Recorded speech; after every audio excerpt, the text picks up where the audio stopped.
শুনেলে তোদের উপরে অত্যাচার কখন চলবে, তখন তোরা কারো দিকে আঙুল তুলে দোষ দিবি না, কোনো রাজনৈতিক দলকে দোষ দিবি না। তোরা নিজেরা নিজেদের লিকটাকে মারার চেষ্টা কর। তোর গাড়ির পাংচার হয়েছে, দেশওয়ালাকে দোষ দিলে হবে না। তুমি তো বলছো ভারতবর্ষ ইসলাম কায়েম করব, তোমার 3.5 হাত বডিতে ইসলাম নাই। এখানে যতগুলি মানুষ বসে আছে, গোটা দেশে ইসলাম কায়েম করতে হবে না। আমি নূর মোহাম্মদকে শুধু দেখেন খেয়াল করে, আমি বেঈমান, আমি মুনাফিক, আমি জালিম, আমি অত্যাচারী, তাহলে আমার কাছে ইসলাম নাই। 3.5 হাত বডিতে এখানে ইসলাম নাই। এখন তো রাজ্য দখল, তারপরে কেন্দ্র দখল, এটা পরে ছেড়ে দেন। এখানে যে 2-3 হাজার লোক বসে আছেন, কোরআনের ফরমাতে একটা করে ধরবো, আর কোরআন নামে কিউআর কোডে দিয়ে দেখবো মুসলিম না নন মুসলিম। কোরআন একটাকেও মুসলিম বলবে না, ইভেন আমাকেও বলবে তুই বেঈমান হালাতে বক্তব্য রাখছিস। তাহলে অত্যাচার তো মুসলমানদের ওপরে হয়নি, হয়েছে বেঈমানদের ওপরে হয়েছে। আজকে হিসাব করেন, আমরা আছি মুসলমান, আধার কার্ডে মুসলমান, ভোটার কার্ডে মুসলমান, প্যান কার্ডে মুসলমান, ভোটার লিস্টে মুসলমান। আপনাদের এই বিলবাড়ি গ্রামে হাজার মুসলমান আছে? পুরুষ খালি, নারীটি বাদ দিয়ে বলছি, হাজার মুসলিম আছে এখানে এই গ্রামটায়? বলেন। 3,500। জোহরের নামাজের সময় মসজিদে গুনে নিব 3,500। খালি লোকের লিক দেখছে। জোহরের নামাজে আজানের পর মসজিদে কাউন্ট হবে 1, 2, 2,000, 100, 2,000, 400, 2,000, 3,500 মসজিদ ঢুকে যাবে। ভাইরা আমার, এবার আল্লাহ কি বলছেন? মা আমার, বোন আমার, কান দিয়ে শোনেন।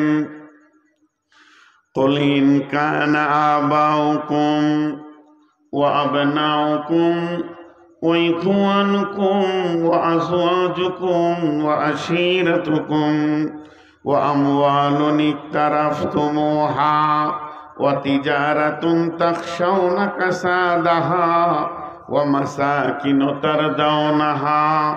আমার আল্লাহ বলছেন, যখন তোদের 8টা জিনিসের ওপরে মহব্বত বেড়ে যাবে 3টের তুলনায়, সেই 8টাকে বাপের মহব্বত, ভাইয়ের মহব্বত, সন্তানের মহব্বত, বিবির মহব্বত, বন্ধুর মহব্বত, সঞ্চিত মালের মহব্বত, ব্যবসা বাণিজ্য চাকরি বাকরির মহব্বত, এবং যে অট্টালিকাটা তুমি বানিয়েছ এই ঘরটির মহব্বত যখন তোমার বেড়ে যাবে, এই 8টার মহব্বতে তখন তুমি পাগল হয়ে থাকবে। এই 8টার মহব্বতে তোমার সূর্য উঠবে ডুববে, তুমি আনন্দে আত্মহারা হয়ে যাবে। তোমার কাছ থেকে 3টে মহব্বত বেরিয়ে চলে যাবে। 3টে তোমার মুখে দাবি থাকবে কিন্তু মহব্বত থাকবে না। সেই 3টে কি? আহাব্বা ইলাইকুম মিনাল্লাহে, আল্লাহর মহব্বত তোমার দিল থেকে চলে যাবে। আমার আল্লাহ সকাল বিকাল তোমাকে 10 বার ডাকবে, হাইয়া আলাস সালাহ, তুমি তখন আসবে না। হাইয়া আলাল ফালাহ, এসো তুমি এখানে নিষ্কৃতি নিয়ে যাও। তোমাকে মারবে না, বজরং মারবে না, শিবসেনা মারবে না। আমার অফিসে এসো, আমি রব তোমাদেরকে ডেকেছি।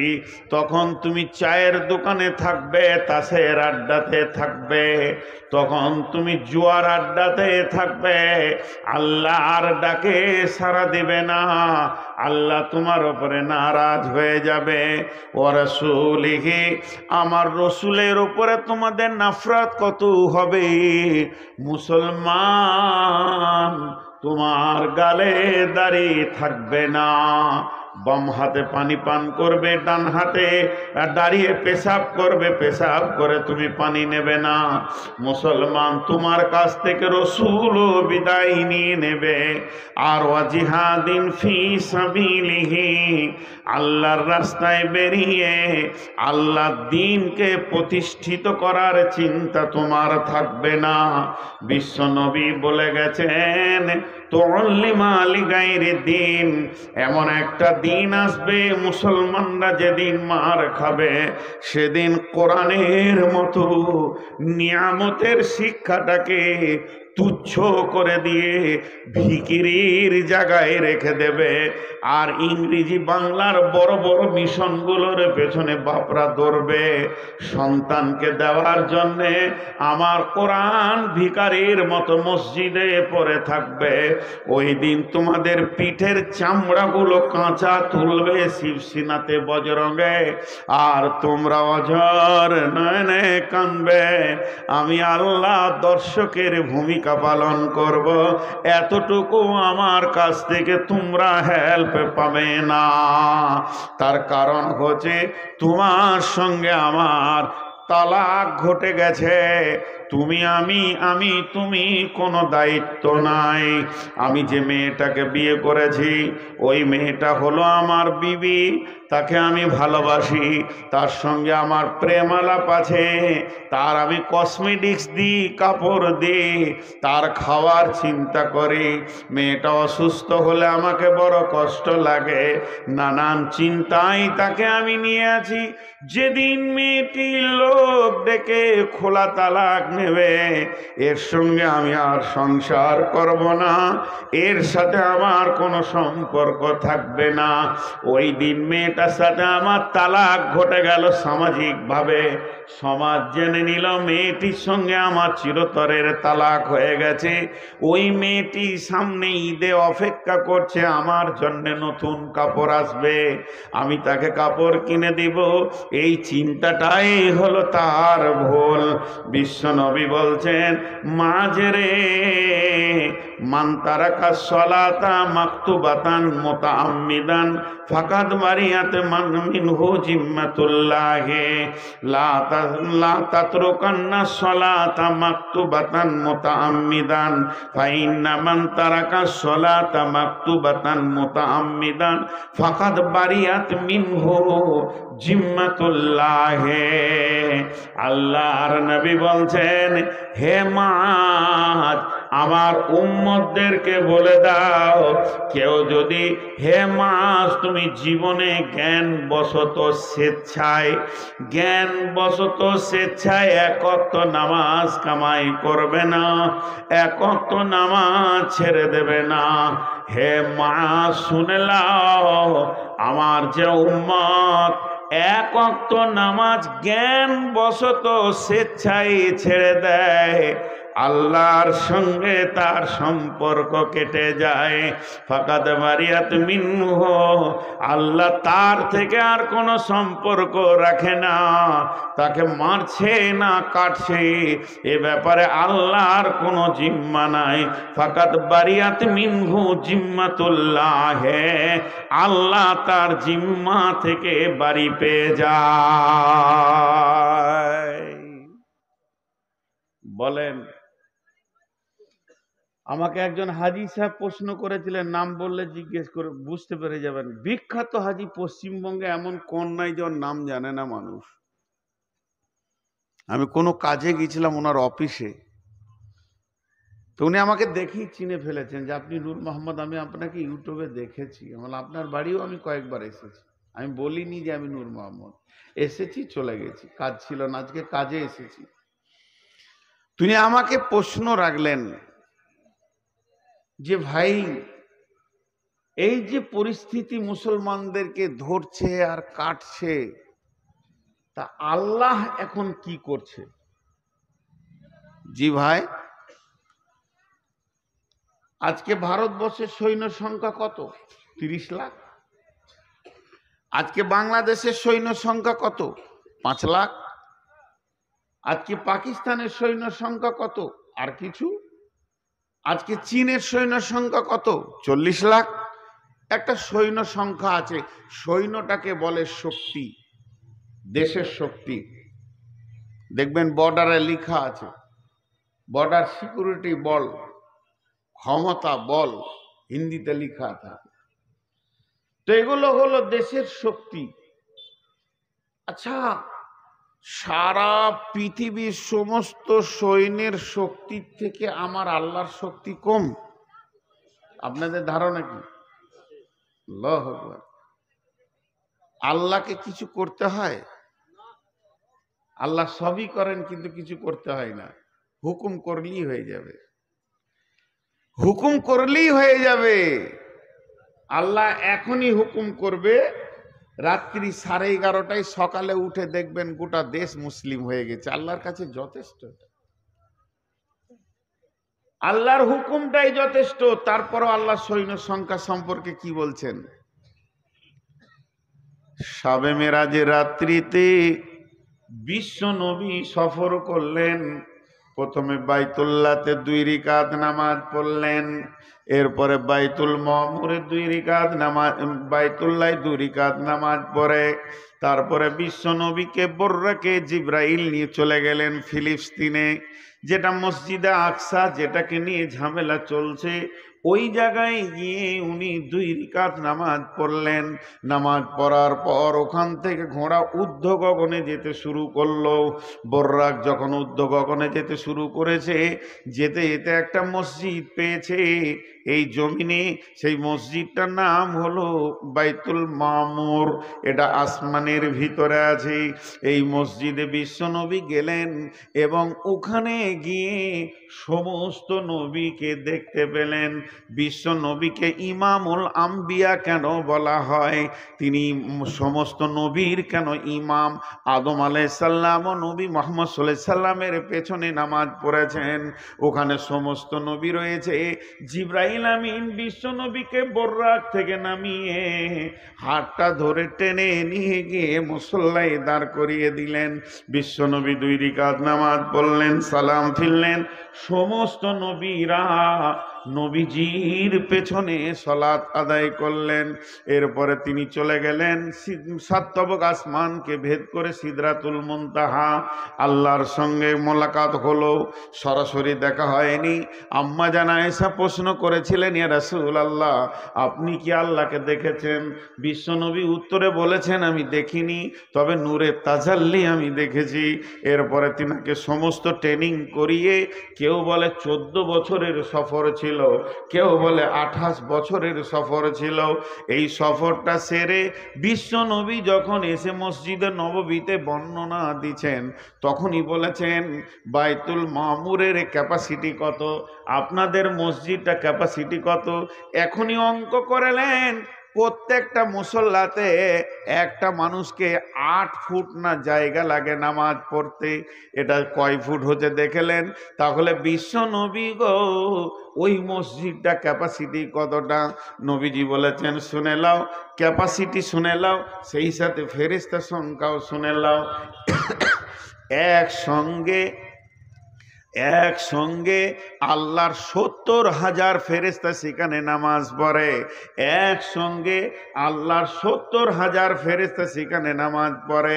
যে 2 রাকাত নামাজ পড়ে বেরিয়ে চলে যায়, পশ্চিম দিকে সূর্য উঠবে, কিয়ামত হয়ে যাবে, ওই ফেরেশতাটা আর দ্বিতীয় চান্স পাবে না। সৈন্য সংখ্যা কত হলো? 12,500।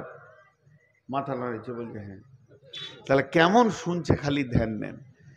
70,000 একবার 2 রাকাত পরে বেরিয়ে যায়, আর 2 রাকাত নামাজ পড়ার জন্য পেছনে লাইন দিয়ে দাঁড়িয়ে আছে, এরা ঢুকে যায়, ওরা বেরিয়ে যায়, পরের স্টেপ ঢুকে যায়।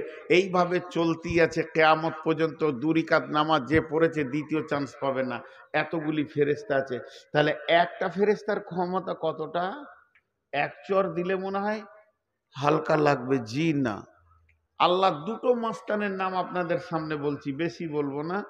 একটা হলো, ওর নাম আজরাইল। আজরাইল নাম নয়, মালাকুল মত। তো এই মালাকুল মত যে মতের ফেরেশতা, এর কত ক্ষমতা? প্রতিদিন মার্ডার করছে। কোনো কেস কাছারি আছে? বলেন আপনাদের থানার নাম কি? নবগ্রাম থানাতে মনে হয় একদিন বাঁধা ছিল না? হ্যাঁ বলছে হ্যাঁ ছিল, মাথা লড়াইছে, ও কি বুঝছে আল্লাহ জানে। জি, প্রতিদিন চালিয়ে যাচ্ছে আজরাইল, প্রতিদিন চালিয়ে যাচ্ছে, ওকে বাঁধার ক্ষমতা কারো নাই। একজন বাংলাদেশি বক্তা উনি মজাক করছেন, বলেননি যে এরকম হাদিস আছে, একজনের বাপ মরে গেছে, দৌড়ছে থানাতে গিয়ে বলছে এসপি সাহেব তাড়াতাড়ি করে কেস লেখেন। বলে কি হলো? আমার আব্বা এক্ষুনি মার্ডার হয়ে গেল। কখন? বলে সকাল 7টায়। তাড়াতাড়ি খাতাতে লিখছে মার্ডার হয়েছে। কোথায়? বাড়িতে। কিভাবে? বলে আজরাইল মেরেছে, হে কলম ফেলে দিয়েছে। বলছে ওর নাম লিখতে গিয়ে আবার না জানি আমার উপর আবার কিছু হয়ে যায় না। তাহলে একটা মাস্তান বিশ্ব সামালতে পারছে না, মুদি যদি আজরাইলের নাম 3বার শুনে তো চুচু চুচু করে পেশাব করবে। কিন্তু সে কার কন্ট্রোলে আছে আজরাইল? জোরে বলেন কার? বিসমিল্লাহির রহমানির রহিম। ওয়া নুফিকা ফিস সূরি ফাসাইকা মান ফিস সামাওয়াতি ওয়া মান ফিল আরদি। আল্লাহর আর একটা সৈন্যর নাম হলো ইসরাফিল। ইসরাফিল সুর ফুঁকে দেবে। ভারত কেন, রাম মন্দির কেন, আর জগন্নাথ মন্দির কেন, আর কি মসজিদ কেন, মন্দির কেন, পৃথিবীটা ময়দান বানিয়ে দেবে। আল্লাহ তো দূরের কথা, আল্লাহকে এখন জমার খাতায় রেখে দিলাম। আমার আল্লাহকে হাত লাগাতে হবে না, আমার আল্লাহ তার হাতকে নাপাক করবেন না, তিনি গোটাই পবিত্র পবিত্র থাকবেন। একটা হুকুম মেরে দেবে ইসরাফিলকে, বিশ্বটাকে ধ্বংস করে দেবে। এই রকম ক্ষমতা নিয়ে তিনি বসে রয়েছেন গদিতে, আর আমরা হলাম তার পাচাটা গোলাম, আর আমাদেরকে কাটা হচ্ছে। তাহলে আমাদের মালিক এখন কি করছে? নিশ্চয় মালিকের সঙ্গে সম্পর্ক কেটে গেছে। এই জায়গাটা যদি কেউ রিপেয়ার করে নিতে পারে, আল্লাহ তাবারাক ওয়া তাআলা সূরা নূরের মধ্যে বলছেন বিসমিল্লাহির রহমানির রহিম। ওয়াদাল্লাহুল্লাযীনা আমানু মিনকুম ওয়া আমিলুস সলিহাতি লা ইস্তাখলিফান্নাহুম ফিল আরদি কামা ইস্তাখলাফাল্লাযীনা মিন ক্বাবলিকুম। আরেকবার বলছি বিসমিল্লাহির রহমানির রহিম। ওয়াদাল্লাহুল্লাযীনা আমানু মিনকুম ওয়া আমিলুস সলিহাতি লা ইস্তাখলাফাল্লাযীনা মিনকুম কামা ইস্তাখলাফাল্লাযীনা লা ইস্তাখ দেখছো খালি মাথা ভুল করে।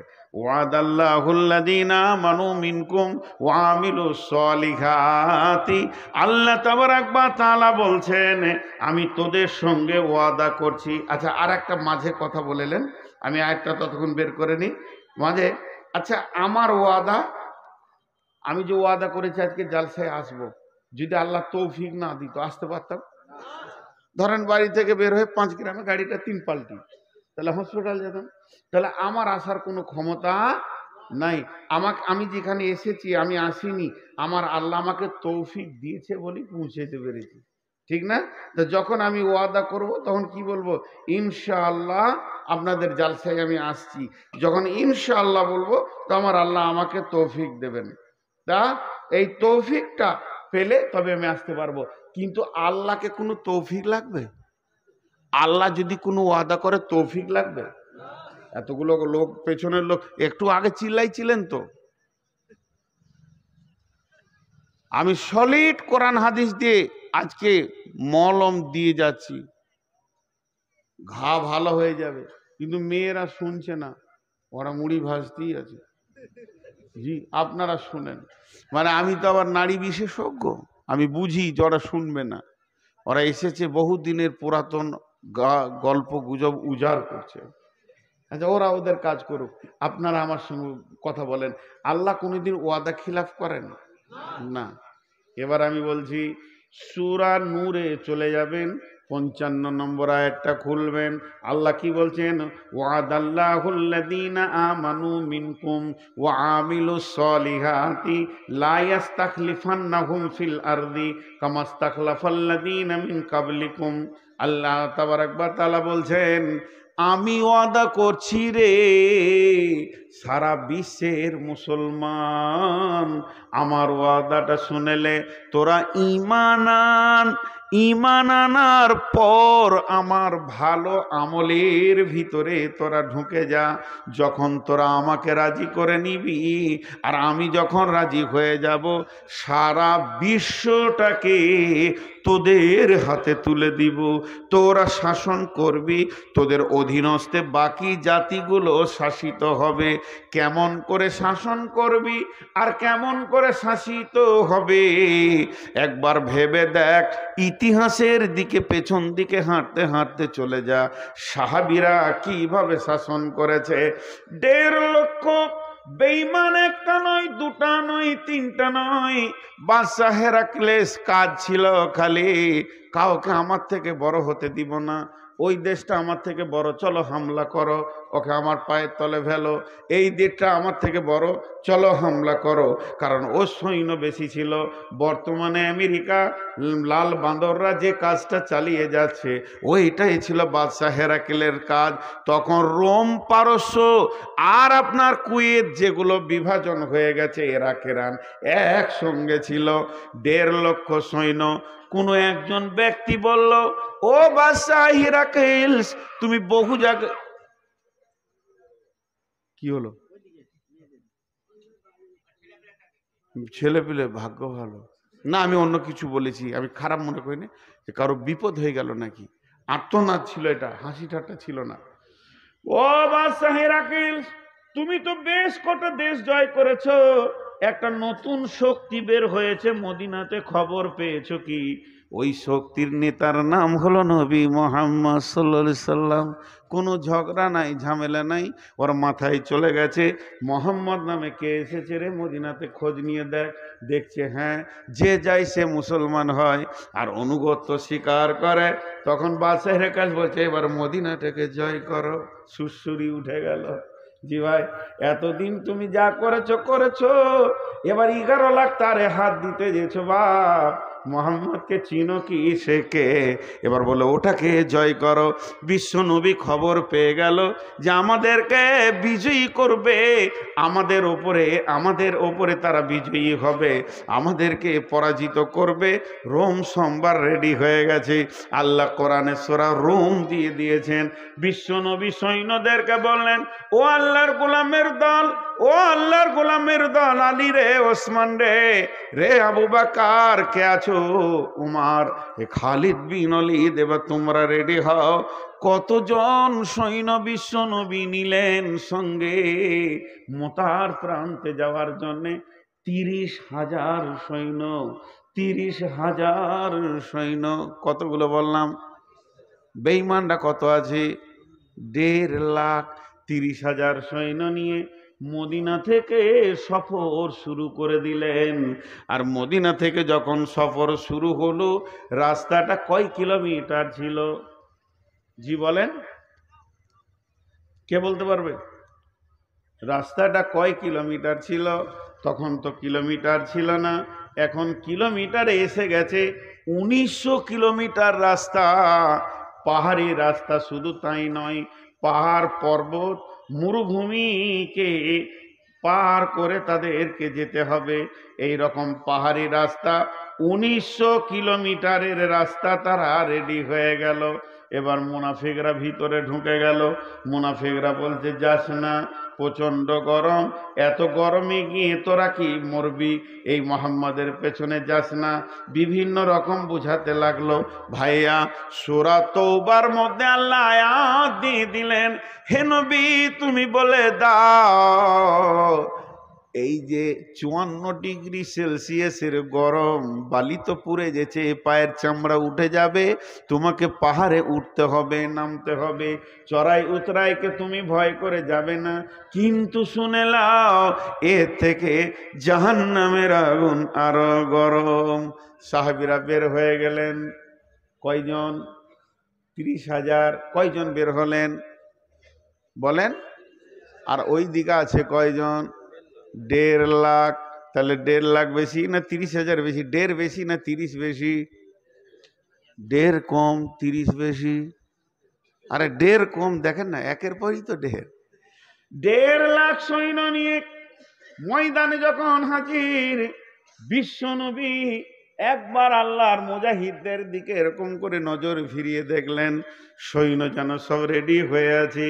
তারপরও বিশ্বনবীর মুখটা বড় ভারাক্রান্ত হয়ে গেছিল যে আমার আল্লাহর গোলামেরা, আল্লাহর মুজাহিদেরা আজকে কি ইসলামের পতাকা তুলবে না ইসলাম আজকে মিটে যাবে।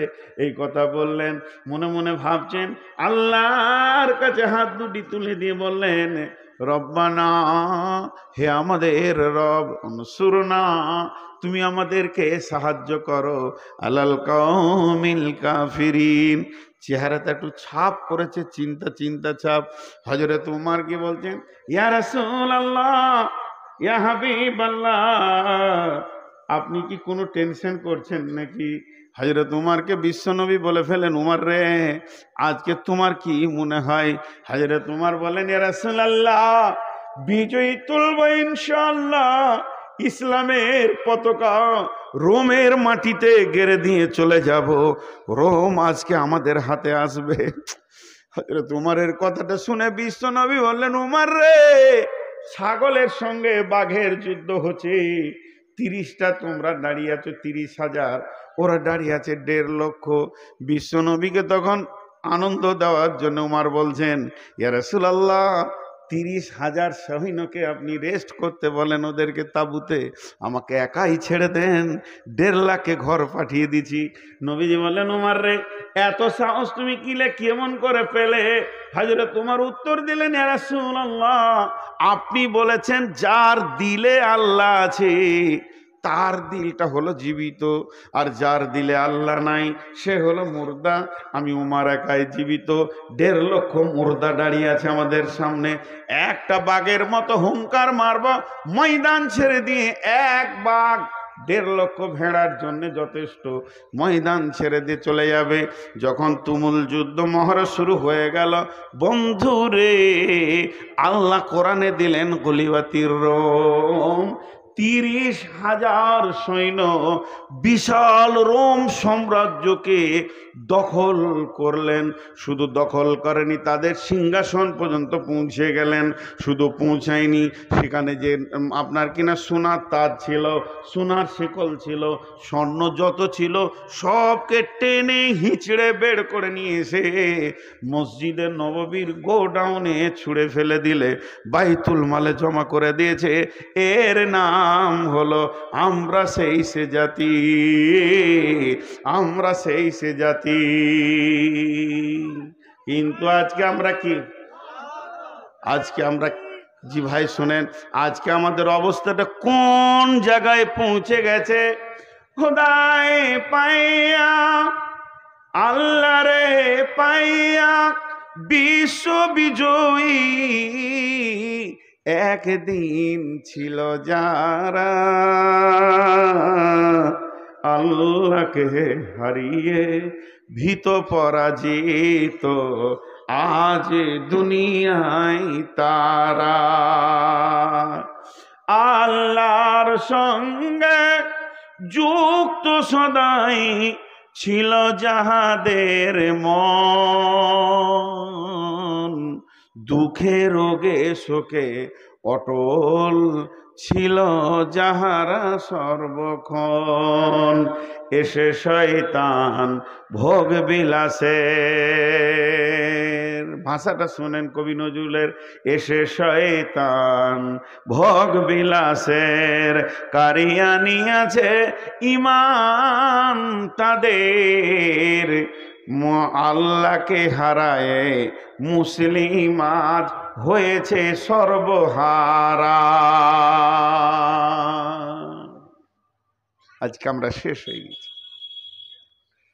তাদের সঙ্গে কে ছিল না আল্লাহ, আমাদের সঙ্গে আল্লাহ নাই, আমাদের সঙ্গে আল্লাহ নাই, আমাদের সঙ্গে আল্লাহ নাই, শেষ হয়ে গেছে। আল্লাহর সাথে সম্পর্ক অনেক আগে কেটেছে। আল্লাহকে সাক্ষী রেখে একটা কথা বলছি, আজকে পবিত্র মজলিসে বসে আছেন, একটু বেঈমানি কথা বলবেন না, আপনারাও, আমিও বলবো না। আজকে আমার আল্লাহ আমাকে তৌফিক দিয়েছেন, এশার নামাজ 2 রাকাত রাস্তায় সফরের পড়েছি, আমি এশার নামাজ 2 রাকাত পড়েছি, তাই হাত তুললাম। আপনারা এশার নামাজ পড়ে কে কে বসেছেন হাত তুলেন। আর বাকি কটা মার কি সাধে পড়ছে গো?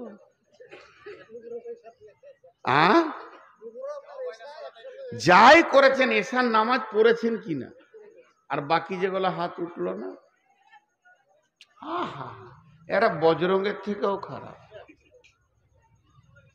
এরা বিজেপির থেকেও খারাপ। ভাই আমার, ভাবিয়েন না লোককে দোষ দিতে সময় লাগে, কিন্তু আমি কে নিজেকে খুঁজে পাইনি। চলেন, সেই রোম সম্রাট চলে আসলো জেরুজালেম। বেশি সৈন্য যায়নি, শুধুমাত্র হযরত উমর একা গেছিলেন। জেরুজালেম বেঈমানদের হাতে ছিল, পাদ্রীদের হাতে ছিল, খ্রিস্টানের হাতে ছিল। জেরুজালেম শাসন হতো খ্রিস্টানদের মতবাদে।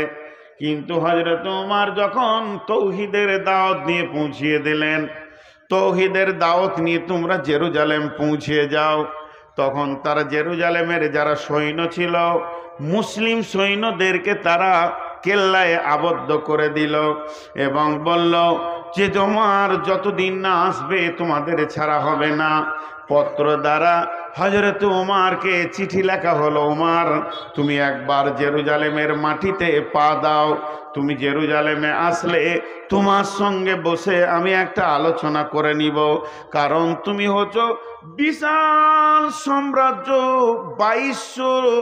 2200 বর্গ কিলোমিটার মানে অধিপতি, কিংবা 18 লক্ষ বর্গ কিলোমিটারের অধিপতি। জেরুজালেম আমি তো একটা ছোট দেশ নিয়ে বাস করছি। হযরত উমর যখনই চিঠিটা পেয়ে গেলেন, সঙ্গে সঙ্গে তিনি আসলামাকে ডাকলেন। আসলামা ছিলেন তার রাজ ভান্ডার থেকে দেওয়া একটা খাদিম। তিনি হচ্ছেন মুসলিম জাহানের খলিফা, তিনি হচ্ছেন দ্বিতীয় খলিফা। বিশ্ব নবী পৃথিবী থেকে চলে গেছেন, হযরত আবু বকর চলে গেছেন, এরপরে উমরের জামানা চলে এসেছে, হযরত উমর সেখানে রয়েছেন। এমন সময় আসলামা একটা উটকে রেডি করে নিয়ে এসে বললেন, হুজুর চলেন, এখন যেতে হবে জেরুজালেম। হযরত আসলামা যখন উটটা আনলেন, উটের ওপরে চেপে নিলেন কে? হযরত উমর। হেরি পশ্চাতে চাহি তুমি চলিয়াছ রৌদ্রদগ্ধ দুর্মরু পথ বহি, জেরুজালেমের কেল্লা যেথায় আছে অবরোধ করি, বীর মুসলিম সিনাদল তব বহুদিন মাস ধরি, দুর্গের দ্বার খুলিবে তারা বলেছে শত্রু শেষে, উমর যদি গো সন্ধি পত্রে স্বাক্ষর দেয় এসে। হায় রে আদেক ধারার মালিক আমিরুল মুমিনিন, শুনেছে খবর একাএকি উঠে চলেছে বিরামহীন, সাহারা পাড়াইয়ে ঝুলিতে দুখানা শুকনো খুবজ রুটি, একটি মশকে এতটুকু পানি খোরমা 2-3 মুঠি। প্রহরীবিহীন সম্রাট চলে একা উঠে চোরি, চলেছে মাত্র একটি গোলাম উটের রশি ধরি। মরুর ঊর্ধ্ব আকাশে সূর্য আগুন বৃষ্টি করে, সেই সে আগুন তাতে কই সম ফুটে বালুকার মরু পরে। কিছু দূর যেতে উঠ হতে নামি কহিল গোলামের ভাই, পেরেশান বড় হইয়াছ চলিয়া, এইবার আমি যাই। উটের রশি ধরিয়া অগ্রে উঠে বস উঠে, তপ্ত বালুতে চলে যে চরণে রক্ত উঠেছে ফুটে।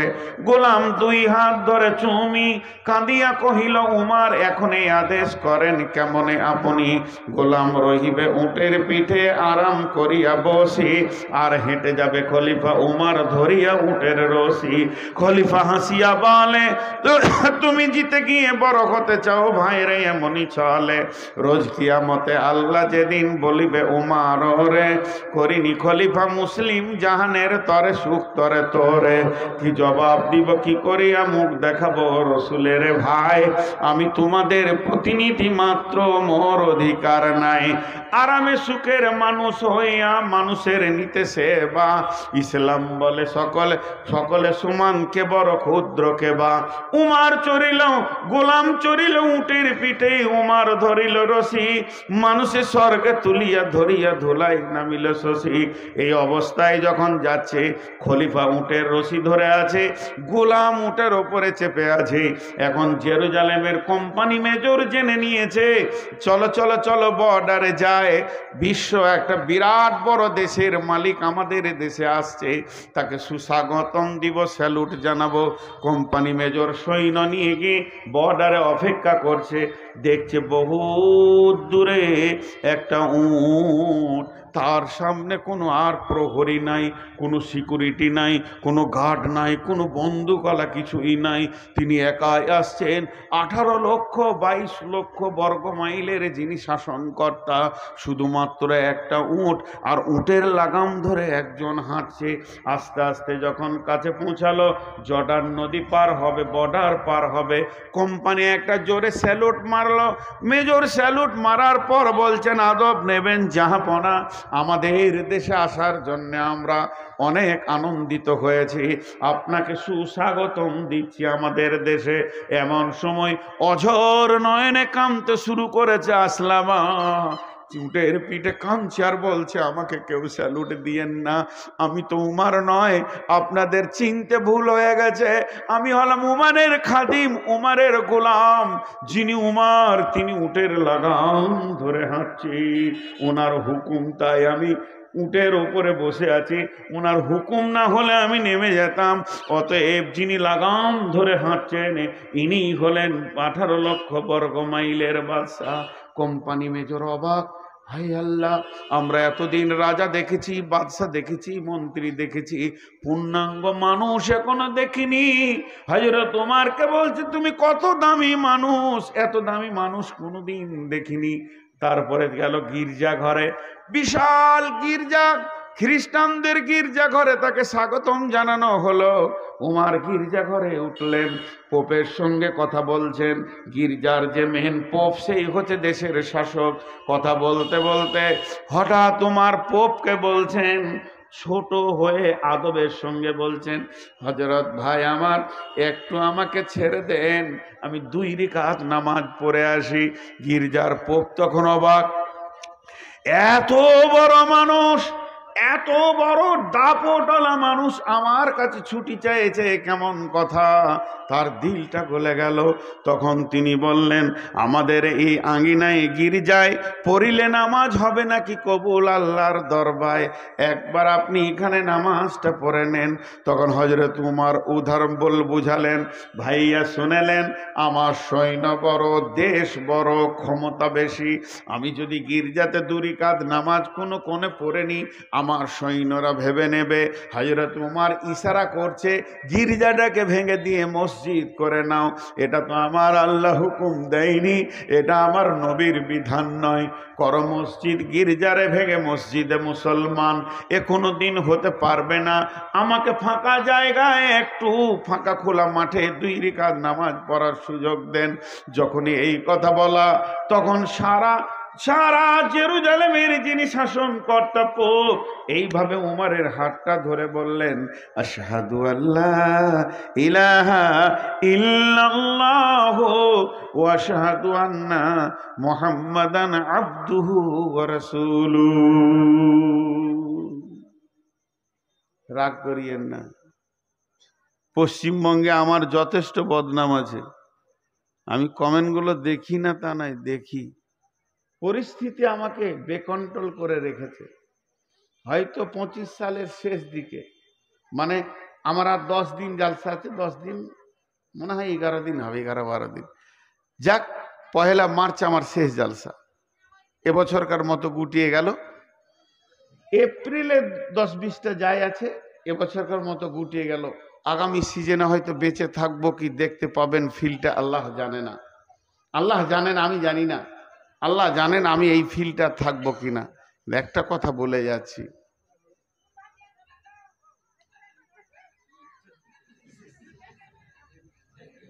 পানি খাই, পানি খাই,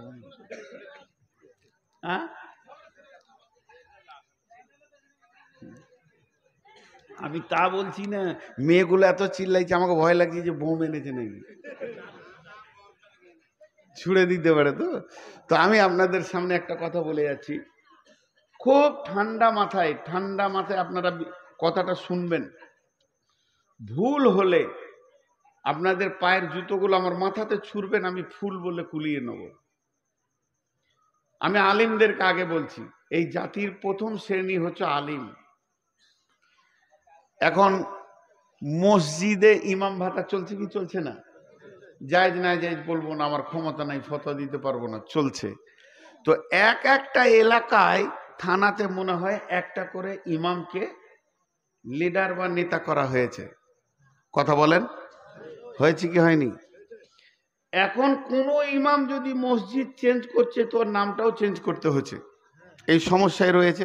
তো তার কাছে যেতে হবে, তার সাথে আবার ব্লকের, তারপরে আপনার এমএলএর সব একটা নেটওয়ার্ক করা আছে, সরকারিভাবে দেওয়া আছে।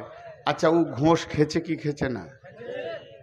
ওকে যদি পঞ্চায়েতে প্রধান করা হয় একটা মসজিদের ইমামকে, আর তার পেছনে যে মুসল্লি কটা নামাজ পড়ছে তারা যে কোন সুখে পড়ছে আল্লাহ জানে। বলেন, মুসলমানদের প্রথম শ্রেণীটার অবস্থা বললাম। ঘোষ খেছে মসজিদের ইমাম। আজকে গোটা ভারতটায় যত হিন্দু, জৈন, খ্রিস্টান, বৌদ্ধ, শিখ আছে, সবাইকে গদি থেকে নামিয়ে দিয়ে মৌলবি কটাকে যদি খালি এমএলএ, এমপি আর মন্ত্রী করে দেওয়া হয়, এরা যত ঘোষ খাবে এরাও তো খায়নি। তাহলে কোন সুখে আমাদেরকে থাকতে দিবে? আমরা আমাদের লিগগুলোকে খুঁজে পেছি না। রাগ করলে নাকি? হ্যাঁ, পানি খাই, পানি খাই। আমি পানি খাচ্ছি না, জিভ ভিজাচ্ছি। আপনাদের আমার কথাটা বিরক্ত লাগলো, খারাপ লাগলো? এবার চলেন, সমস্ত জাতির নেতাদের কথা বাদ দেন। ওদের দলিল নাই, আল্লাহ নাই, রসুল নাই, কোরআন নাই, হাদিস নাই। দলিল নাই, আল্লাহ নাই, রসুল নাই, কোরআন নাই, হাদিস নাই। যা পারবে খাগা, সুদ, বাটপাড়ি, জুয়ো, চাঁদা, মদ, বিড়ি, গাঁজা যা খাবে খাগা। কিন্তু মুসলিম যে কটা নেতা ভারতবর্ষে আছে, এরা কি সরকারকে দেখাতে পেরেছে যে আমরা মুসলিম, 1 টাকা ডান দিকে বাঁ দিকে করবো না, সব সরকারি কাজ করব। আমরা হারাম খাই না, আমরা হালাল খোর, আমাদের কাছে মদ কিছু থাকবে না, জুয়ো তাস থাকবে না। না, এরা মাতাল কটাকে নিয়ে ঘুরে বেড়ায়। আচ্ছা, তাহলে এদেরকে আর রাখা ঠিক আছে? হাজি ভাই, সহজ করে একটা উদাহরণ দিই। আমার দেহ এখানে একটা ঘা হয়েছে, কটকট কটকট কটকট কটকট, যে ডাক্তার বলছে ওষুধ খা, 2 দিন ওষুধ দিলে কিন্তু কটকট কটকট, ওষুধ থামাইতে পারলে না, আবার 2টো ইঞ্জেকশন দিলে, ডাক্তার টিপে দেখলে না, ইঞ্জেকশন দিই, কটকট কটকট, ওষুধে হলো না, ইঞ্জেকশনে হলো না, ভিটামিনে হলো না। যখন কিছুতেই হবে না ডাক্তার, তখন ওটাকে কেটে সরিয়ে ফেলে দিই, ওটা তোর দেহ লয়। তোর দেহ হলে শান্তিতে থাকতো। আজকে মুসলিমদের চরিত্র বলেন, গোটা দেশটাকে কটকট কটকট শেষ করে দিয়েছে। এদেরকে অপারেশন করা মানে দেশকে শান্তি করা। আমি আপনাদের বিরুদ্ধে বলছি না, আসছে আমার দ্বিতীয় স্টেপ আসছে, এটা প্রথমটা যাচ্ছে, একটু ধৈর্য ধরেন। এরপর আল্লাহ বলছেন, বিসমিল্লাহির রহমানির রহিম, কুল ইন কানা আবাউকুম ওয়া আবনাউকুম ওয়া ইখওয়ানুকুম ওয়া আজওয়াজুকুম ওয়া আশীরাতুকুম ওয়া আমওয়ালুন ইকতারাফতুমুহা ওয়া তিজারাতুন তাখসাউনা কাসাদাহা ওয়া মাসাকিনু তারদাউনাহা আহাব্বা ইলাইকুম মিনাল্লাহি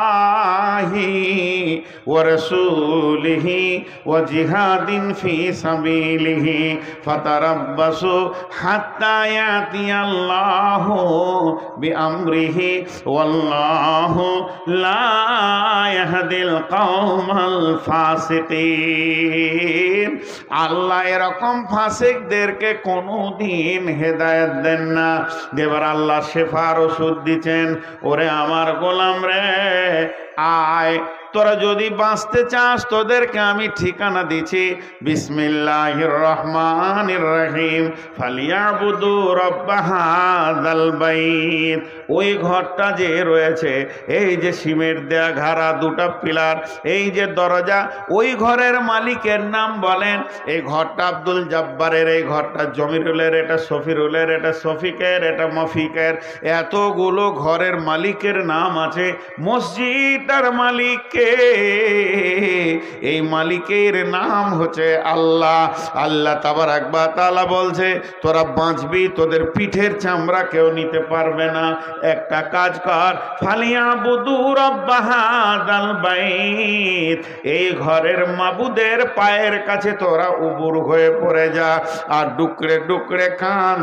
একবার আল্লাহকে রাজি করে লে, সেকেন্ড লাগবে না, বিশ্বটা তোদের হাতে দিবে। যেমন তোদের পূর্বপুরুষেরা রোমকে দখল করেছে, জেরুজালেম দখল করেছে, বাহরাইন দখল করেছে, সাহাবীরা যেদিকে হেঁটেছে জয় আর জয়কার, জয় আর জয়কার, কোথাও ফিরে আসেনি। কেন? তারা আল্লাহকে সঙ্গে নিয়েছে। বন্ধুরা আমার, আবু জাহেল, আবু সুফিয়ান আর উমাইয়া বেঈমানেরা কোনদিন বিশ্ব নবীর সঙ্গে লড়াই করে যখন পারছে না, তখন তারা গোয়েন্দা পাঠালো, যা তোরা সাহাবীদের ভিতরে থাকগা। মুনাফিকরা এসে সেখানে থাকতে শুরু করে। কি করে কেমন করে অস্ত্র চালায়। হযরত আলীকে যখন দেখা যায় জিহাদের ময়দানে, মনে হয় সিংহের মুখ দেখছি। উমারকে দেখলে মনে হবে পাগলা সিংহ দাঁড়িয়ে আছে, কলিজাটা চাবিয়ে খেয়ে নেবে। এই লোকগুলি এত ভয়ানক, জিহাদের ময়দানে একবার দাঁড়ালে এদের চোখের ভিতর দিয়ে অগ্নি শর্মা চলতো, আর মুনাফিকরা বেঈমানেরা থরথর করে কাঁপতো। তাহলে এরা এমন হলো কি করে? এই ট্রেনিংটা তো আমাদেরকেও নিতে হবে। গোপনে তারা সাহাবীদের সঙ্গে বেশ কিছুদিন থাকতে লাগলো। তারা করে কি, থাকতে থাকতে গভীর রাত্রিতে আলীর মতো বীরটা উঠেছে, উঠে উজু করে মসজিদে নববীতে কাঁদছে, চোখের পানিতে। মনে হচ্ছে না সিংহ শিয়ালের থেকে দুর্বল মনে হচ্ছে। ডুকরে ডুকরে কাঁদছে আর বলছে, আল্লাহ আল্লাহ আল্লাহ, মাওলা, জিহাদের মালিক তুমি, জয় বিজয়ের মালিক তুমি, মাবুদ তুমি শক্তি দাও। হজরের পর আবার সিংহ হয়ে গেছে। তার মানে সারা রাত আল্লাহর সঙ্গে কানেকশন, আর সারা দিন জিহাদের ময়দানে মাস্তান। এদেরকে কে হারাবে? আমাদের তো আল্লাহ নাই, আমাদের তো রসুল নাই, চেহারাতে রসুল নাই, ইবাদতে আল্লাহ নাই। বিয়ে করেছি 27 বছর, হজ করে এসে দেখছি 8টা ছেলের বাপ। হাজিকে জিজ্ঞেস করছি, হাজি সাহেব ছেলে পিলে কয়টা? বলে 4টা বেটি 4টা বেটা। মাশাআল্লাহ, টাকা পয়সা হয়েছে। বিয়ে কতদিন হয়েছে? 43 বছর বিয়ে করেছি বাবা, 8টা ছেলের বাপ আমি। আমার বিয়ে রানিং চলছে 43 বছর। মক্কার মাটিতে জিজ্ঞেস করছি, হাজি সাহেব ফরজ গোসল জানেন? বলে জানি না। গোটা ঘর না পাক করে রেখে দিয়েছে 43 বছর ধরে। এ হাজির ঘরে কোন ফেরেশতা ঢুকবে রে বন্ধু? এবার তার বেটারা জানে কিনা জানি না ওই ঘরটার অবস্থা কি হয়ে আছে। শয়তান বলবে, এত বড় শয়তানি তো আমি বলি নাই, সারা বছর ঘরকে না পাক করে রেখে দে। মুসলমান, তোমাকে মুসলমান হতে হবে। এর জন্য আল্লাহ কোরআনে বলেছেন, ইয়া আইয়ুহাল্লাযীনা আমানু আমিনু, ঈমানদার, তুমি ঈমানদার হয়ে যাও। ইয়া আইয়ুহাল্লাযীনা আমানু কু আনফুসাকুম ওয়া আহলিকুম নারা, হে ঈমানদারেরা তুমি নিজে বাঁচো, তোমার আহালকে জাহান্নামের আগুন থেকে বাঁচাও। এত কথা আল্লাহ বলেছেন। যে আমার আল্লাহ সূরা সফের ভিতর কি বলছেন দেখেন, আমাদেরকে বাঁচার টিপস দিচ্ছেন। বিসমিল্লাহির রহমানির রহিম, ইয়া আইয়ুহাল্লাযীনা আমানু হাল আদুল্লুকুম আলা তিজারাতিন তুনজিকুম মিন আযাবিন আলীম তুমিনুনা বিল্লাহি ওয়া রাসূলিহি ওয়া তুজাহিদুনা ফি সাবিলিল্লাহি বিআমওয়ালিকুম ওয়া আনফুসিকুম যালিকুম খায়রুল লাকুম ইন কুনতুম তা'লামুন। একটা মজার কথা আপনাদেরকে শোনাই। প্রেয়ার স্কুলে হয় কি হয় না? স্কুলে মাদ্রাসাতে কেমন করে দাঁড়ায়? লাইন সোজা করে দাঁড়ায় কি না? এই কথাটা উত্তর দেবেন আপনারা। এর মধ্যে যুক্তি কথা আছে। এটা এটা আমি পেয়েছি গোলাম মর্তুজার কাছ থেকে। তখন আমি বায়ান শুনছি বসে বসে, শিশু অবস্থায় খুব দামি কথা বলেছিলেন, এখন আমার ব্রেনে সেটা আছে। প্রেয়ার লাইন হয় একটার পেছনে একটা, একটার পেছনে একটা, এটা একটা লাইন, এটা একটা লাইন, এটা একটা লাইন। আচ্ছা, একের পেছনে এক হলে কয়জন হলো? বলে না, মুখ খুলে না। তার পেছনে এক কয় হলো? তার পেছনে এক কয় হলো? চার। ওরা কয়জন হলো? চারজন। আর আমার রসুল প্রেয়ার লাইন কিভাবে শিখিয়েছেন? একের পেছনে এক না একের পাশে এক? মসজিদে নামাজে কেমন দাঁড়ান? একের পাশে এক। একের পাশে এক হলে কত হয়? 11। তার পাশে এক হলে কত হয়? তার পাশে এক হলে কত হয়? হ্যাঁ, মুসলিম যদি 4টা দাঁড়ায় ওদেরকে 1000টা আসতে হবে। এখনো এই ক্ষমতাটা মুসলমানদের আছে, কি বলেন? আল্লাহ এখনো কেড়ে নেয়নি। ভারতবর্ষে যে কটা মুসলমান আছে ওরা জানে একবার যদি হুঙ্কার ছাড়তে শুরু করে তো ওরা পেচ্ছাপ করে পালিয়ে যাবে। প্রশাসন শুধু ওদের সাথ দিচ্ছে, তাই তারপরও ভারতবর্ষের মুসলমান এখনো ধৈর্যের উপরে দাঁড়িয়ে আছে। যেদিন ধৈর্যের বাঁধ ভাঙবে, যেদিন এরা নামবে, সেদিন বিশ্বের অন্য জাতিরা পালাবার রাস্তা পাবে না। কারণ কি? কারণটাও বলে দিই। এই আয়াতে আছে, আমি আয়াত পড়েছি, আপনাদের বিরক্ত লাগছে নাকি? এই আয়াতে আছে, আমি বললাম আজকে অনেক মূল্যবান কথা বলবো। আমাকে একজন হিন্দু ভদ্রলোক মালদাতে জিজ্ঞেস করছে, অনেক মহব্বতের মানুষ, খুব দেখা সাক্ষাৎ হয়, বলছি এত মারার পরও এরা পেছুচ্ছে না কেন? তখন আমি ওকে দুটো কথা বললাম, যে মনে করেলেন একটা 20 তলা বিল্ডিং, বিশাল ছাদ, 200 মিটারের ছাদ। মন দিয়ে শুনবেন, ওকে যে উদাহরণটা দিয়েছিলাম। আর দুজনাই হচ্ছে পাকা চোর, ওই ছাদে লুকিয়ে আছে। আর এসপি গিয়েছে। আর যেই এসপি কে দেখেছে ওরা দৌড়তে শুরু করেছে ছাদে, কিন্তু এসপি কি ছাড়বে? এসপি ছাড়বে না। তো ছাদের উত্তর দক্ষিণ দিক থেকে উত্তর দিকে দৌড়তে গেছে, কিন্তু ছাদে সব দেওয়াল আছে, দেওয়াল বড় উঁচু করে দেওয়াল আছে। ওখানে দুটো প্লাস্টিকের দরজা আছে, তো একজন দরজাকে লাত মেরে দিয়ে ওইদিকে চলে গেল, আর একজন দরজার কাছে গিয়ে এসপি কে ধরা দিয়ে দিলে। যে লোকটা লাত মারলো না, ওর জ্ঞান কি? ওর জ্ঞান হচ্ছে ওই পাশে আর ছাদ নাই, আমি নিচে পড়বো, 20 তলা নিচে পড়বো, তার থেকে এসপি কে ধরা দেওয়া ভালো, 2-4 বাড়ি যা দিবে। আর যার এটা জানা আছে 100% যেটা দরজা মাত্র ওই দিকেও বড় ছাদ আছে, সে কি করবে? ওই প্লাস্টিকের দরজাতে একটা লাত মেরে দিয়ে দৌড়বে। তো শুনালেন, পৃথিবীর সমস্ত জাতি জানে মরে গেলেই শেষ, আর মুসলিমদের জানা আছে মরার পরেই আসল জীবনটা। এই জন্য এরা মরতে ভয় করে না। বিশ্বনবী শহীদের ব্যাপারে কি বলেছেন শুনেলেন?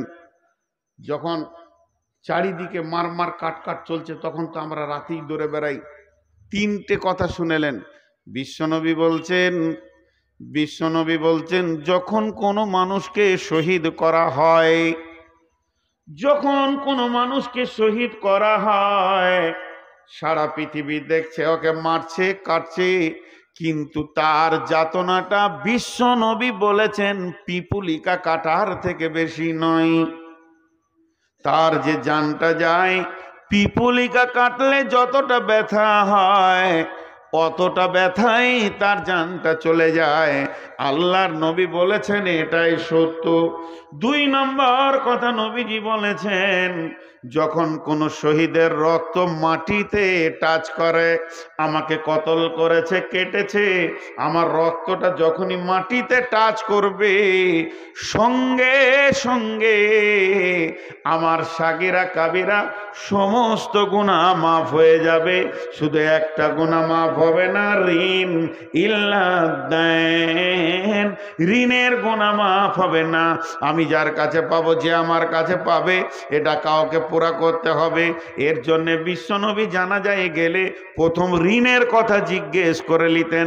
আমার আব্বা মরে গেছে, আমি দাঁড়িয়ে বলবো, ও গাঁওয়ালা, বাপের ঋণের দায়িত্ব আমি নিয়ে নিলাম, বাপকে মাফ করে দাও, তারপরে জানাজা হবে।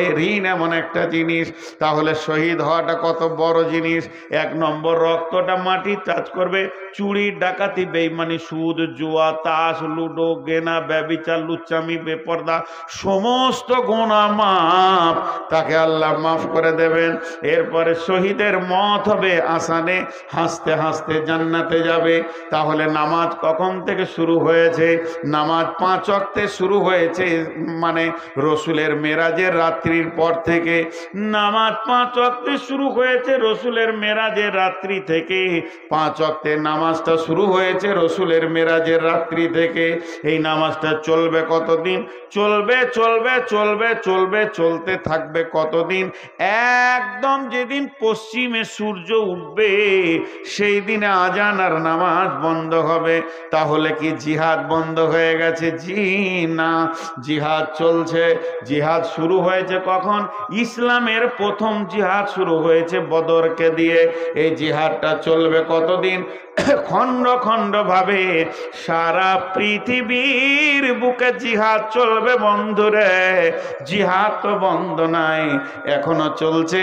এটা চলবে, শেষ হবে কখন? যেদিন ঈসা আলাইহিস সালাম আর ইমাম মেহেদী আর ইমানদাররা মিলে হাই দাজ্জালকে শেষ করবে, ওই দিন জিহাদ শেষ হবে। তার আগে এই যত শহীদ হচ্ছে রাস্তাঘাটে, এই যারা মেরে ফেলছে, এগুলো সব শহীদের দরজা পাবে। আপনি ভাবিয়েন না যেগুলো ফালতু চলে যাচ্ছে, এই রক্তগুলো শহীদের দরজা পাবে। এখন বলেন ভারতের মুসলমান আছে কেমন? খুব ভালো আছি। আমরা বদরের ওহুদের প্রান্তে দাঁড়িয়ে আছি। কথা ঠিক না ভুল? কখন জান যাবে আর কখন জান নিতে হবে এর কোনো ঠিক নাই। আমরা বদর ওহুদের প্রান্তে দাঁড়িয়ে আছি। তাহলে জিহাদের ময়দানে দাঁড়িয়ে থাকলে যে নেকি, ভারতবর্ষের মুসলমানদের সেই নেকি বর্তমানে চলছে। আর আল্লাহ এখন কি করছে? আল্লাহ বিরাট ম্যাজিক খেলছে, ম্যাজিক। জি, কেন বলেন তো? নগদ, ধার লয়, নগদ দিচ্ছেন আল্লাহ। আমাদেরকে বলছে দুধ খা আর মাংস খা, আর বেঈমানদেরকে বলছে গোবর খা আর মুত খা। কি কারিশমা মেশিন চালিয়ে দিয়েছে Allah. Manufacture to customer direct. আচ্ছা, লজ্জাও নাই। আবার রুটিতে গোবর মেখে খেয়েছে, মুখটাকে এমনি করছে, ভালো লাগে রে ভাই, জোর করে খেয়েছে। আর আল্লাহ আমাদেরকে বলছে দুধ খা, কাবাব খা, টিকিয়া খা, যত খাবি খা, আবার শহীদ হয়ে জান্নাতেও যা। আর ওদেরকে দিয়ে দিয়েছে গোবর খা আর পেচ্ছাপ খা, আবার গোবর মা। তাহলে আল্লাহ কত বড় কাজে রেডি চালাচ্ছে, এখন আমরা আল্লাহকে চিনতে পারিনি। এবার আল্লাহ সূরা সফে যে আয়াতটা বললেন, যে আয়াতটা আপনাদের সামনে আমি পড়লাম, ওটা তর্জমা করছি। আল্লাহ তাবারক ওয়া তাআলা বলছেন, হে ঈমানদারেরা, তোমাদেরকে কি এমন একটা ব্যবসা শিখিয়ে দেব না, যে ব্যবসাটা করলে তোমরা আযাবে আলিম থেকে বেঁচে যাবে।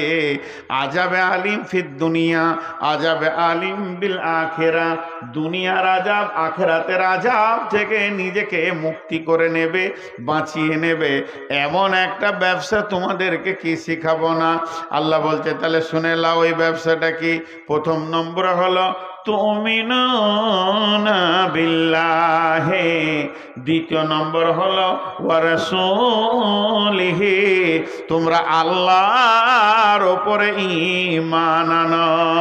তাহলে এখানে তো আমরা ঈমানদার, আমাদেরকে তো আর ঈমান আনাতে হবে না, গোসল করে নতুন করে কালেমা পড়তে হবে না। তার মানে আমাদের ঈমানের কমজোরি হয়ে গেছে, হালকা হয়ে গেছে, ঈমানের লোভ পেয়ে গেছে। এটাকে 100 100% আমাদেরকে বাড়িয়ে নিতে হবে। আল্লাহর কাছে কেঁদে কেঁদে কেঁদে কেঁদে আল্লাহকে রাজি করতে হবে। তারপরে কি করতে হবে? ও রাসূলিহি, রসুলকে নিজের বডিতে আনতে হবে।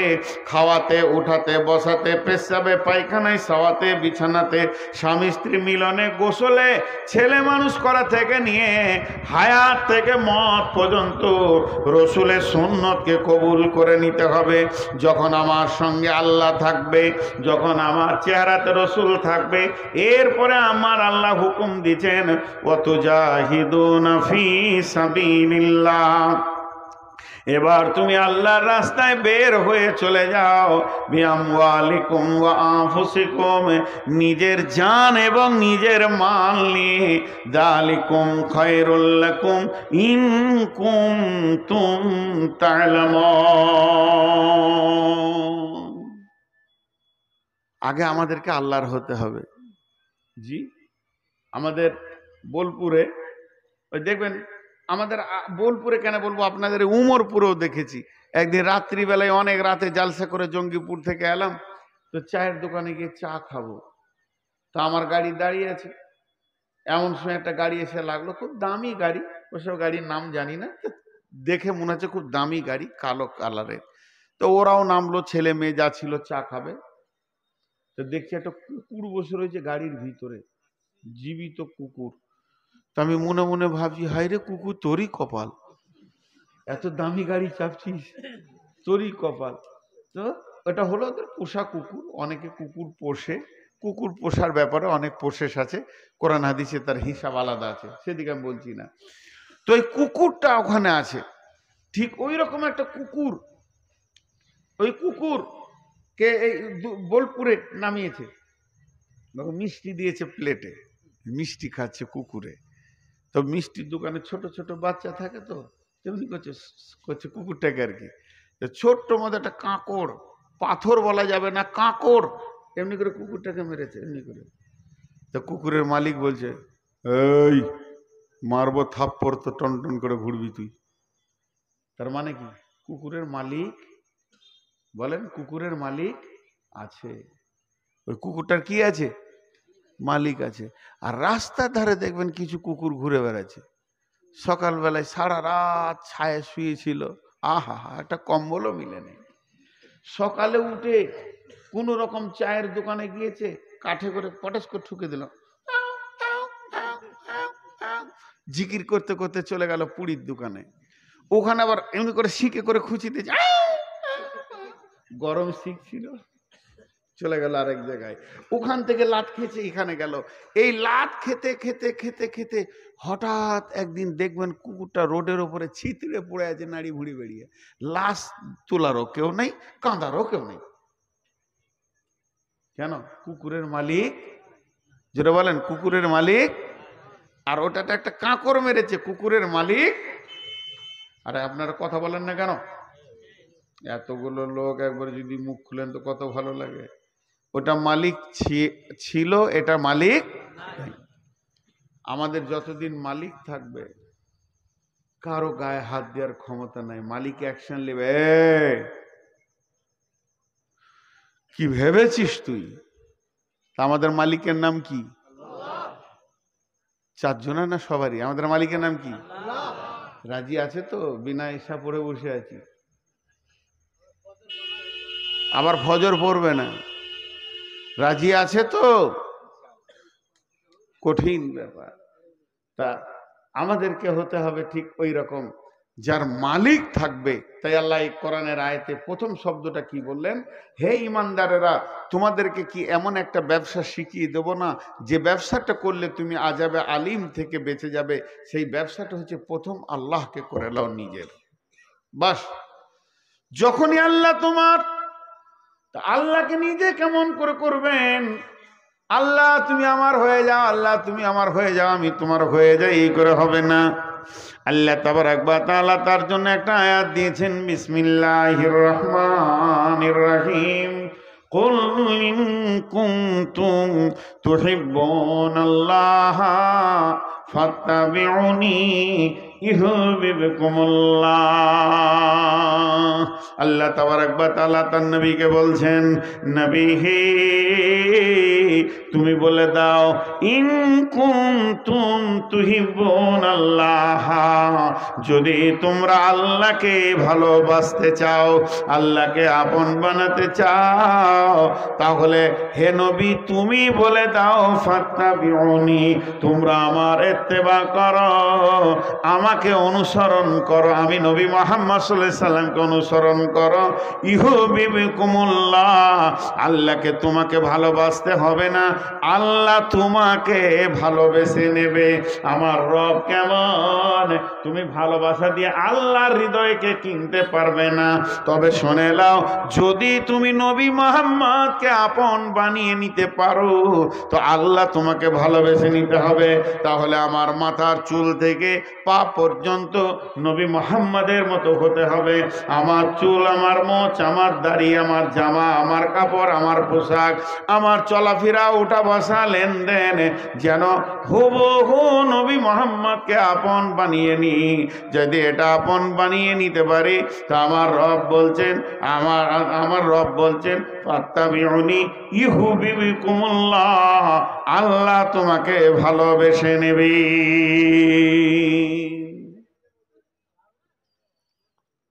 আসলে আজকে ক তারিখ ভাই?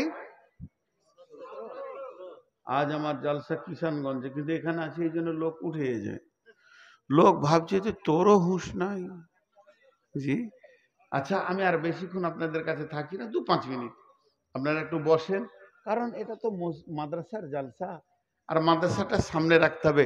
উঠিয়ে না, 2-5 মিনিট বসেন, আমি ঠিক অল্প সময়ই ছেড়ে দিচ্ছি, আপনাদের কাছে বেশি সময় আর নিব না। আজকে যে বিষয়টা নিয়ে আলোচনা করলাম, সর্বসাকুল্যে একটাই কথা, আল্লাহকে রাজি করলে দুনিয়া রাজি হয়ে যাবে। আর আল্লাহ যদি নারাজ হবে, সারা দুনিয়া আপনাকে কুকুর, গরু, ছাগল, শুয়োর, কুত্তার মতো পিটবে, আপনার আমার দাঁড়াবার জায়গা থাকবে না। এটার উপরেই আমি আপনাদের সামনে কথা বলছি, অন্য কিছু নয়।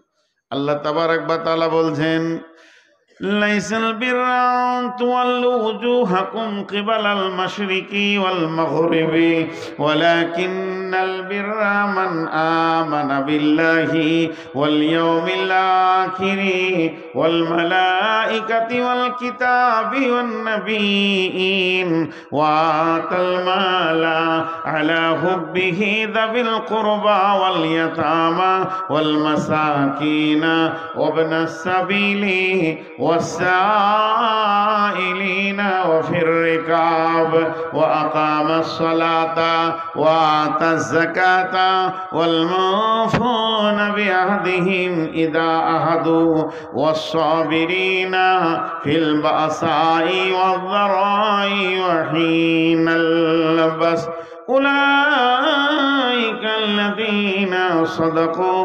وأولئك هم المتقون। আল্লাহ তাবারাক ওয়া তাআলা বলছেন, তুই বুলেট বানবি, তুই এমন একজন হয়ে যাবি, বিশ্ব যেন তোর কাছে জ্ঞান নেবে। তাহলে তোকে 5টা জিনিসের উপরে ঈমান আনতে হবে। 1 নম্বরে হচ্ছে আল্লাহর উপরে ঈমান। তার মানে আমি আল্লাহর কথাটা বারবার বলছি, যতদিন পর্যন্ত আল্লাহর প্রতি ঈমান না থাকবে, বন্ধুরে, রসুলের জামানায় রসুল বেঁচে আছেন, হায়াতে রসুলে একজন বেঈমান হালাতে ইসলামের পক্ষে জিহাদ করতে করতে, বেঈমান বললাম, একজন সাহাবী এসে বলতেন, ইয়া রাসূলুল্লাহ, অমুক ব্যক্তিকে দেখলাম সে ইসলামের পক্ষে জান দিয়ে, প্রাণ দিয়ে, সর্বশক্তি দিয়ে জিহাদ করছে। বিশ্বনবী বললেন, লোকটা জাহান্নাম চলে যাবে। এর বিশ্বাস হলো না, তারপরেও তো নবীজি বলেছেন, এটা ভাবছেন, গিয়ে দেখছেন যে হ্যাঁ, লোকটাকে যখন কয়েকটা তলোয়ারের আঘাত পড়েছে, নিজের তলোয়ারটা নিজেই বুকে রেখে মারা গেল, খোদকশি করে নিল। তার মানে হচ্ছে ওই সাহাবীটা তখন বুঝে নিল নবীজি যা বলেছেন তা ঠিক। তার কারণ যতক্ষণ পর্যন্ত ঈমান 100% না হবে, বুকের ভিতরে ঈমান না থাকবে, অতদিন পর্যন্ত আপনি জিহাদের ময়দানে গিয়েও নিজেকে কিছু করতে পারবেন না, নিজেকে কবুল করাতে পারবেন না। বেঈমান হালাতে মরে গেলে জাহান্নাম চলে যেতে হবে। এর জন্য আল্লাহ তাবারক ওয়া তাআলা বারবার বলছেন, তুমিনুনা বিল্লাহি, তোমরা আল্লাহর উপরে প্রথম ঈমান আনো, ওয়া রাসূলিহি, রাসূলের উপরে ঈমান আনো। ঈমান তো আমাদের আছেই, আল্লাহ এক, বেশক রাসূল সত্য, তার মানে আল্লাহর হুকুমকে মেনে নাও। শরীরের মধ্যে বডিতে নবী মুহাম্মদকে নিয়ে চলে এসো। ওয়া তুজাহিদুনা ফি সাবিলিল্লাহ, এরপরে তুমি আল্লাহর রাস্তায় জিহাদে চলে যাও। দিন আসবে পঞ্চায়েতে, দিন আসবে থানাতে, দিন আসবে, ইসলাম আসবে জেলাতে, রাজ্যে, দেশের ইসলাম চলে আসবে। তখন তুমি যেদিকে যাবে জয় জয়কার দেখবে। তবে যদি তোমার নিজের কাছে দিন না থাকে, তোমার নিজের কাছে যদি আল্লাহর প্রতি বিশ্বাস না থাকে, তুমি যদি নামাজে হাজিরি না দিতে পারো, তোমার দ্বারা দিন কায়েম করা সম্ভব হবে না।